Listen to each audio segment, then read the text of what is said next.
आज रामनवमी है। मान्यता है कि त्रेता युग में इसी दिन भगवान विष्णु ने सूर्यवंश में राम अवतार लिया। आज रामनवमी के मौके पर जानेंगे सूर्यवंश की शुरुआत कैसे हुई और इस वंश के खास राजा कौन कौन रहे। भगवान राम का जन्म सूर्य के वंश में हुआ, इसलिए राम सूर्यवंशी कहलाए।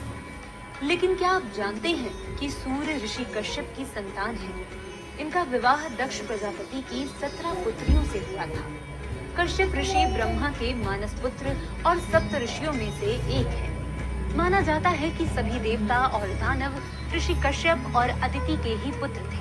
कश्यप के पुत्र देवताओं में एक भगवान सूर्य भी है। मान्यता है कि सूर्य का विवाह विश्वकर्मा की पुत्री संज्ञा से हुआ था।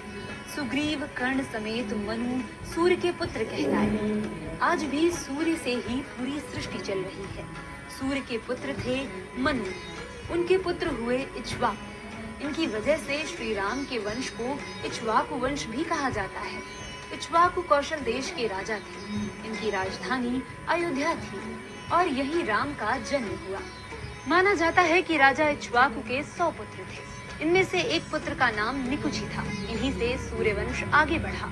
इसके बाद इसी महान वंश में पृथु हुए। इन्हीं के नाम पर ही इस ग्रह का नाम पृथ्वी पड़ा। कहा जाता है कि जब पृथु राजा बने थे तो उस समय धरती पर अकाल था। एक दिन भूमि माता ने गाय रूप में राजा को दर्शन दिए।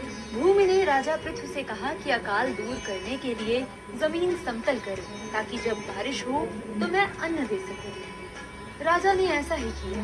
इसी के बाद से खेती के जरिए अन्न पैदा होने लगा। इसी वंश में आगे चलकर राजा हरिश्चंद्र हुए, जिन्होंने अपने सत्यव्रत और वचन कभी नहीं टूटने दिए। कथाओं के मुताबिक राजा हरिश्चंद्र ने विश्वामित्र को सारी संपत्ति देने का संकल्प लिया था। इसलिए विश्वामित्र ने संपत्ति लेने के बाद दक्षिणा भी मांगी, लेकिन धन न होने के कारण राजा ने खुद को दान में दे दिया। विश्वामित्र ने राजा की परीक्षा ली, लेकिन हरिश्चंद्र ने अपने सत्यव्रत से अंत में राजपाट हासिल कर लिया। श्री राम के पूर्वजों में एक राजा सगर भी थे। एक बार राजा सगर ने अश्वमेध यज्ञ किया। यज्ञ के घोड़े की रक्षा उनके 60,000 पुत्र कर रहे थे, लेकिन इंद्र ने उस घोड़े को चुराकर कपिल मुनि के आश्रम में बांध दिया। जब घोड़ा नहीं मिला तो सभी 60,000 पुत्र धरती कूदते कूदते कपिल मुनि के आश्रम पहुँचे। उस वक्त कपिल मुनि ध्यान कर रहे थे। ध्यान भंग होने से राजा मुनि ने सभी पुत्रों को भस्म कर दिया। जब ये समाचार सगर को मिला, उन्होंने अपनी दूसरी पत्नी के बेटे अंशुमान को कपिल मुनि के पास भेजा। अंशुमान ने मुनियों से प्रार्थना की और पूछा कि सभी 60,000 वंशजों का उद्धार कैसे होगा। मुनि ने कहा, गंगा से सगर के सभी पुत्रों का उद्धार होगा। आगे चलकर सूर्यवंश के राजा भागीरथ ही गंगा को स्वर्ग से धरती पर लाए। इसी कारण गंगा को भागीरथी कहा गया। इस महान वंश में राजा रघु भी रहे, जिन्होंने युद्ध में इंद्र को हराया।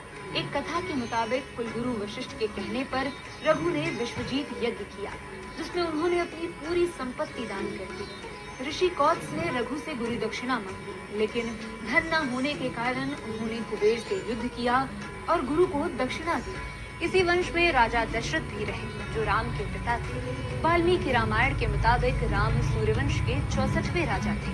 उनके बाद भी ये वंश आगे बढ़ा। आप सभी को रामनवमी की हार्दिक शुभकामनाएं। ऐसे ही और